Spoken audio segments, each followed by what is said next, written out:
আমার ক্যালকুলেশন বলে ভাই প্রাইমারি স্কুলের ওখানকার হাইট আর আমাদের এখানকার মানে হাইট রাস্তার অলমোস্ট সেম। হ্যাঁ হ্যাঁ হ্যাঁ, না ঠিকই আছে। এখানে জাস্ট প্রাইমারি স্কুলে ওখান পর্যন্ত অনেক নিচু আবার ইয়ার থেকে শুরু করলে। হ্যাঁ হাজিগ্রাম থেকে শুরু করলে। এগুলা কি গমের? কত করে?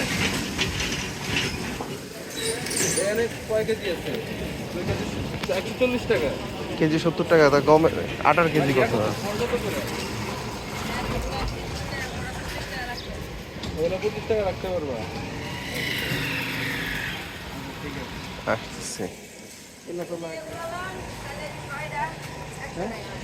6টা 100 টাকা। তোমার দাম শুনে গেলাম আগে গরু কিনে নিয়ে আসছি আর আমরা তো আর খাইতে পারবো না এটা খুব খারাপ লাগে।